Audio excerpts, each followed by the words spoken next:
You wouldn't know a new story if it reached up and kicked you in the pants. You think anybody could make up a story like that? Come here, I got news for you. Oh, I'm gonna be on the news? Well, go ahead, read it. Does this story have a point? I cannot believe you're looking for tips in the supermarket tabloids. And I'm going to strip away this mystery and expose its private parts. Hello, ladies and gentlemen. This is the Brock Lawley program. My name is Brock Lawley, and I have been bombarded with requests to vet the candidates. And what I think you mean by that is you'd like just a summary of where we sit now. I've been very, very cautious to do that because, quite frankly, I think the field is full of thoroughbreds. I mean, I could not be more impressed with this Republican field. I could not be less impressed with the Republican Party, but I could not be more impressed with the Republican field. I mean, it has just been amazing. The people that are the quality of the people, 86 Jeb Bush from this comment, but the quality of the people that are running are just stellar. So for that reason, I wanted to let it breathe. Quite frankly, I just wanted to see where the American people were, specifically the conservative base. But now that we're on the home stretch, I think it's worth doing. And I think what I'm going to do with this pod is I'm going to go through each candidate, and I'm going to say what I think is the strong case for them and then the huge underbelly by way of negatives. And for whatever it's worth, if it helps, it's just one man's opinion. But we're going to start with the big dog, the Trump. You know, when I think about Donald Trump, what I think about is, if you've ever played Texas Hold'em, I love playing cards. I love Texas Hold'em. It's a lot of fun, specifically in good company. But, there's just that big move, all in. All in. It's a huge move. Could be bluffing. Could have the stuff. Either way, somebody's packing it in, right? That's the big move. There's a lot of drama. Everybody's playing cards is like, all in. I think of Donald Trump's candidacy like this. Because on the one hand, I think what is undisputable is the guy's business chops. Say what you will, I know there's all kinds of opinions on Donald Trump, but the proof is in the pudding, ladies and gentlemen. The guy is a sorcerer. He's a ninja in the business world, and he's proven to resurrect himself from the dead like Lazarus over and over and over again. And I think it's a combination of self-confidence. To some extent, his whole family lineage is like bred to sort of slay it in a boardroom. And he's also just an all-business kind of guy. I mean, he kind of has proven time and time again to be able to get it done. And from my personal experience, I spent a lot of time in the private sector. There is no arena like private industry. It is the Big Apple for the entertainment industry. It is LA for the entertainment industry. I mean, there's no upper echelon like free enterprise. It's you got to bring the A game. There's no bureaucratic well to dip into by way of finances or a treasury from the people's endless money to cover up your endless failures and mistakes like the public sector of the serving servants, the civil servants, the people's civil servants. I get a kick out of that they call themselves that. They're parasites. They're parasitic. They're like those weird little lamprey that you studied in school. You just attach their Sharpie teeth to something living and suck. Anyway, Donald Trump has a huge credibility with me when it comes to that. And I think he does with the American people, and I think to some extent that's why his candidate's resonating so much, because we're just so sick and tired of bureaucracy in the government. I mean, it was like everybody knows they stink. Everybody knows they're failures. Everybody knows they're incompetent. Everybody knows they lie. All this stuff is just known. I also think, I think the Donald actually does exude strength. And I think there's also a hunger for that. The American people have just been beaten down on the global stage, economically, socially, race, class, gender, divided all over the place. I mean, we were just weakened on our knees in a fetal position, sucking our thumb, trying to find our happy place, making it through these 8 years, bowing to third world dictators and cozying up to despots, and it's just shameful. So strength is appealing. Strength is appealing when you've had an empty suit Ivy League coward in the White House for 8 years. Just sheer raw, unadulterated strength. And he does exude that, and he exudes that confidently. And also, Donald Trump just has, an entertainment value, and we're in an ADD world. We're in a reality television show world. We're in a pomp and flair generation where if it shines and glitters, that's what people want to pay attention to. And quite frankly, everybody's on Donald Trump about substance, but I've always thought it was a strategic genius move because nobody cares about it anyway. And trust me, I know this. I've been involved in television and politics and radio for a long time, and the one thing I know is that your average Joe six-pack could care less about substance if it's not wrapped in candy. So Donald Trump just gets that. He puts his finger on the pulse of that. He understands that.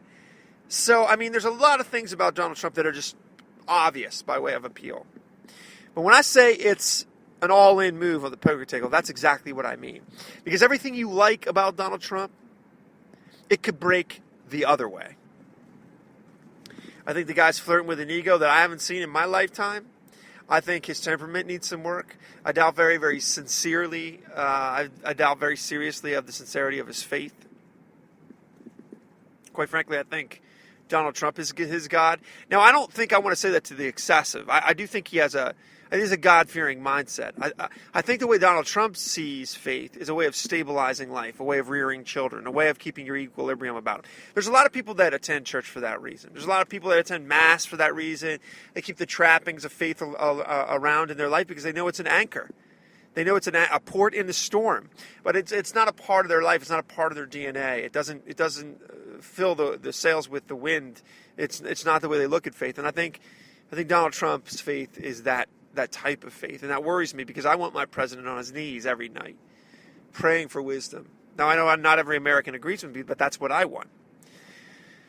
So I guess what I mean about Donald Trump is the underbelly is the exact opposite of everything that's strong about the guy. It's a huge bet for America, a huge bet. And quite frankly, I don't think they'd be willing to make it except for the just absolute despicable presidency of Barack Obama. It's the perfect storm. It's the perfect storm for Donald Trump. And it does appear to me that President Obama is very, very worried about Trump. I mean, he gets out there and he cites him by name and he does his whole talk a bunch of nonsense thing. You know, all that says is Donald Trump owns real estate in his head. That's all it says to me.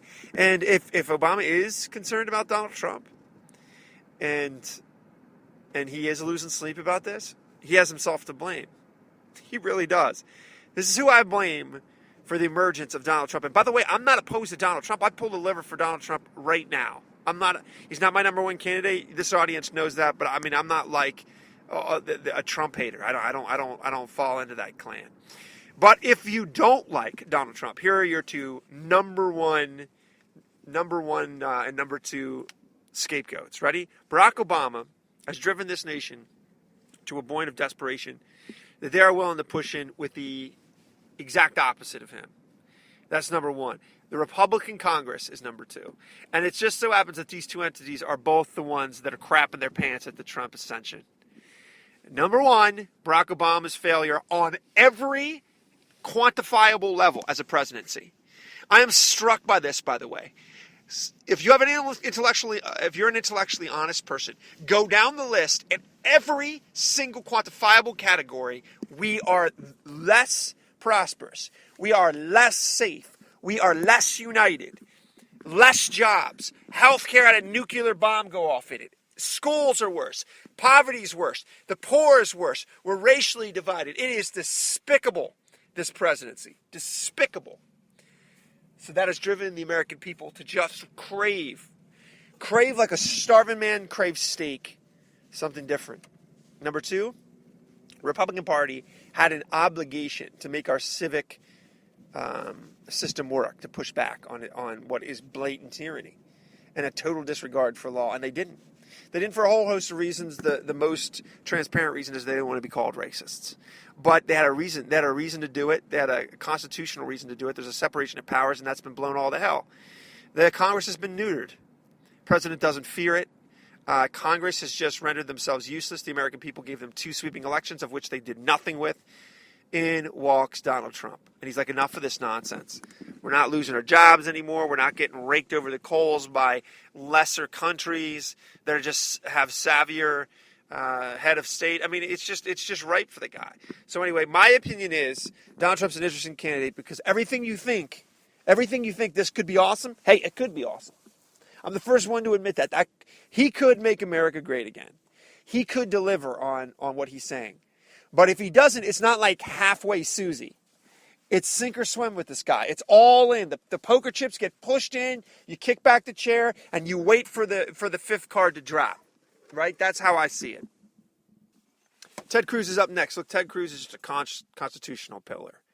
He is. When the man says something, I believe him. He's a fighter. He's a constitutionalist. He's a stalwart conservative. I have no doubt in my mind that this guy agrees with me politically. He is granite when it comes to being solid. And there's just no doubt about it. He's not going to be rolling over. He's not going to be capitulating. He's going to fight what is the greatest evil of our time, which is leftism, because it perpetrates the other evils. It's the cancer of all the other evils. The rest are just symptoms. And he's going to fight that. And I'll tell you, I long for that. I want somebody to do that. I am so sick of the opposition party being Dem light. I'm just so tired of it. The country needs a contrast. And Cruz is that in spades. Problem with Ted Cruz is that he's just not a very likable person, quite frankly. He just isn't. He has a very politician-y way of delivering message. To some extent, a person can't do much about that. But I think he has... I mean, if you were going to cast a politician in an old black and white movie, Ted Cruz would be your spot on guy. If you were going to cast a guy that was going to sniff out communism or something, it'd be Ted Cruz. And I think that's going to really be difficult with the constituency. And I think I really think that's the pause on Ted Cruz. I really think that's why people are hesitant. And then we're going to move on. Marco Rubio, right? This guy is as polished a penny as I've ever seen in my life. I mean, I cannot dream up a candidate more aesthetically capable for this time than Marco Rubio. Marco Rubio is a handsome guy with a beautiful family, with an amazing personal story. Marco Rubio loves America, and that is his most genuine quality. He truly does. And he speaks of America in such lofty, grandiose terms that you literally want to go out and buy an American flag. I mean, he is just amazing in this way. And I think America could use that. I mean, sometimes I think we need that. We've been so beaten and battered like a trailer park wife that we need somebody that loves America, loves its pillars, loves its tenets. The problem with Marco Rubio is, and it's not a problem for me, by the way, but people think he's too young. And Barack Obama proved that a junior senator pontificator might not be your best bet. The other problem with Marco Rubio is that a lot of people just can't get over the immigration problem. I mean, this is a lesson for you conservatives. Never, I mean, I know there's all this talk of getting things done, and this is like a talking point from the pundits. It never moves the needle on me, by the way. I love when Washington, D.C. doesn't get anything done. That way I know I'm not getting screwed. So this gridlock doesn't bother me at all, but it's something that people get to say on television and fill hours of news blocks with.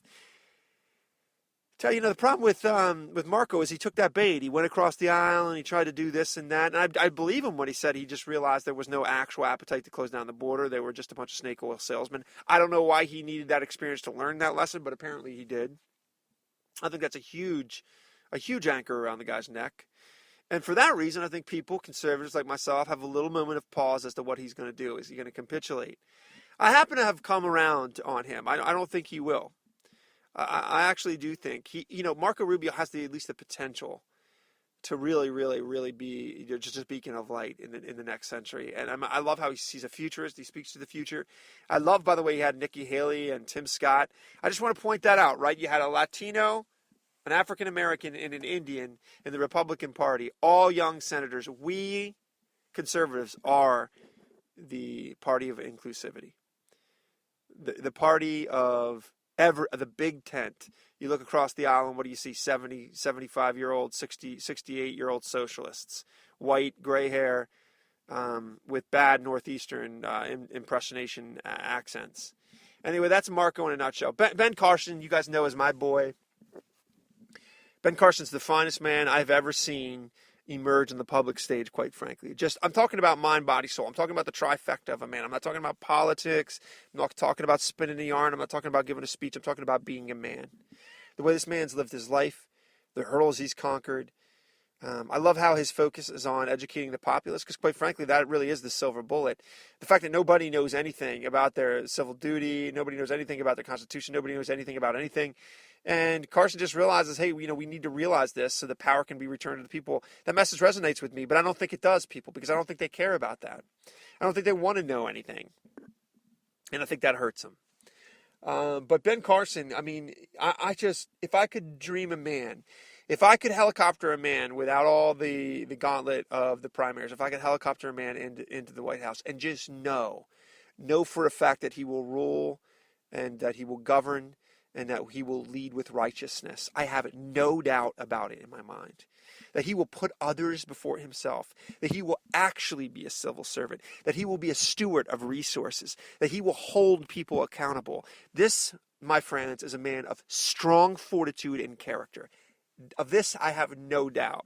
But it is not surprising in 2016 that said man cannot make it through the gauntlet of politics. And it does appear at this point. It's not saying until the fat lady, let's not stop this until the fat lady starts hitting her bad notes, but it's not looking good. It's not looking good. In the underbelly of in my opinion, and this is biased because, I'm a huge proponent of Ben Carson, but the underbelly of Ben Carson is that he's quiet in an arena that doesn't exactly reward that. And quite frankly, I don't think we have any hunger or thirst for righteousness at all. And if you have no hunger and thirst for righteousness, you have no hunger and thirst for a man who is righteous. So that's his political liability on the 2016 electoral landscape. And then there's Kasich. I have a lot of experience with Kasich. I've met him a lot. He's a good man. He's a solid man. He was a great governor. He was an absolutely great governor. I mean, he was a really, really wonderful uniter of people. Just crushed it fiscally. I mean, he caught a break with the fracking and the energy, but quite frankly, it was a lot of the things he did. He exploded business in that state. I mean, there's a lot to say about Kasich that's good.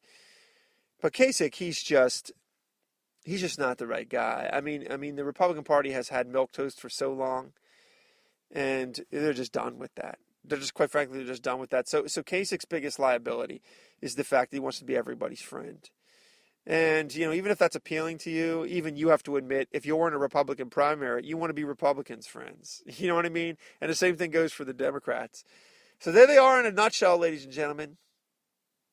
Quite frankly, Trump looks like a freight train to me. I don't know how somebody stops it.